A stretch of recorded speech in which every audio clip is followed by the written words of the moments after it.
Bonjour à tous. La tension sexuelle, c'est un peu comme un gâteau. Tout est une question de température. Et c'est sur Morning qu'est-ce qu'on peut en parler.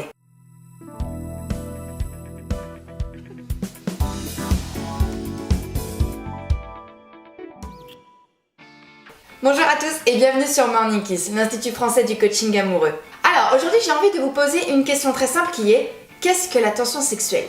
Si j'étais pas une femme Barbara Gould, je vous dirais que la tension sexuelle, c'est quand Bébert il est tout tendu.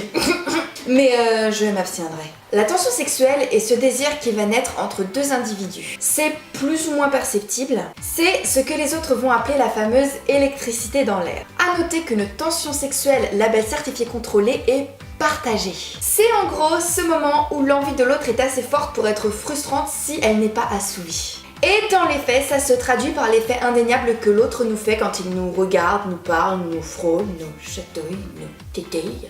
Alors, pourquoi est-ce que c'est important? Tout d'abord parce qu'une tension sexuelle forte va en grande partie déterminer de la qualité de votre première relation sexuelle. Ensuite parce que faire l'amour la première fois, c'est un peu comme préparer des cookies, vous voyez? Vous allez pas bouffer la pâte toute crue sous prétexte que vous êtes pressé. Vous savez que c'est forcément moins bon. Alors qu'un bon cookie, juste chaud, vous voyez. Alors le chocolat, tu t'en fous partout sur les doigts comme ça. Pétant un sur le coin des lèvres, alors t'as Herbert qui commence à partir en vrille, puis oh Herbert, tu es bien entreprenant. Tout est une question de température. Encore faut-il savoir la faire monter. La température! Oh là là, Herbert, t'es quand même un petit gourgandin, hein. Alors, beaucoup de gens pensent qu'une bonne entente sexuelle est avant tout une question de feeling. Deux étrangers qui se rencontrent. Herbert, tu te calmes! Mais, outre une certaine part de biochimie qui nous échappe, il faut bien comprendre qu'il existe diverses strates de langage qui vont influer sur la tension sexuelle. En gros, l'être humain possède 4 manières de communiquer. Qu'il y a le verbal, c'est en gros tout ce qui sort de votre bouche. Cette langouste est exceptionnelle, Églantine! Ensuite, il y a le paraverbal, c'est la façon dont les mots sortent de votre bouche. Cette langouste est exceptionnelle, Églantine. Ensuite, il y a le non-verbal, ça c'est la façon dont votre corps va communiquer en même temps que les mots sortent de votre bouche. Cette langouste est exceptionnelle, Églantine. Et enfin, le subliminal, c'est tout ce que votre attitude ou les mots que vous allez employer vont évoquer à l'autre de manière plus ou moins consciente. Cette langouste est exceptionnelle, Églantine. Subtilité.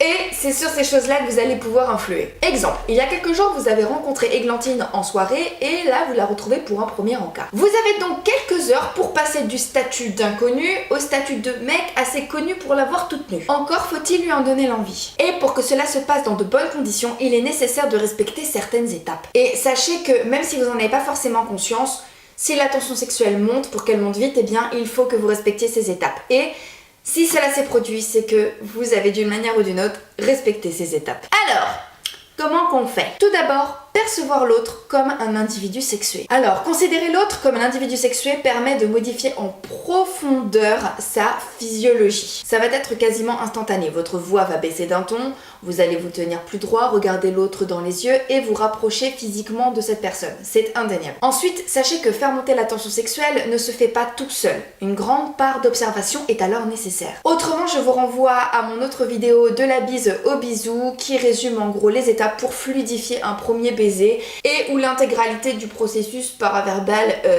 se trouve. Mais pour résumer, il existe certaines étapes à valider les unes après les autres à observer auprès d'Églantine. Tout d'abord, s'assurer que Églantine est concentrée sur vous et que vous êtes le centre de son attention. Elle vous regarde dans les yeux, elle rit à vos blagues, même les pas marrantes. L'intégralité de son corps est tournée vers vous et elle est proactive dans l'échange. Ensuite, s'assurer qu'Églantine est d'accord pour se laisser approcher. Elle vous laisse intégrer son espace de proxémie. Elle se laisse toucher dans des zones de moins en moins neutres. Elle vous regarde dans les yeux et surtout, elle n'est pas mal à l'aise avec ce qui est en train de se passer. Enfin, portez le tout à température avant de passer à table. Alors, comment sait-on que c'est le bon moment pour passer à l'offensive? J'entends par là l'offensive physique. Alors, je suis nulle en cuisine en général, mais, ça je sais. Le meilleur moment pour lancer l'offensive et passer aux choses sérieuses, c'est quand vous sentez que ça ne sera jamais aussi bon ni aussi fort que là, maintenant, tout de suite, et que l'envie est vraiment là, est vraiment présente et que vous sentez que l'envie est à son climax et que vous n'en aurez jamais autant envie que là maintenant tout de suite. Quand le simple fait de se regarder dans les yeux ou de se frôler suffit à produire son effet. Et toutes les étapes en amont que j'ai décrites auront servi à ça. Voilà, cette vidéo est terminée et j'espère qu'elle vous a plu. Sentez-vous libre de vous abonner, de laisser des pouces bleus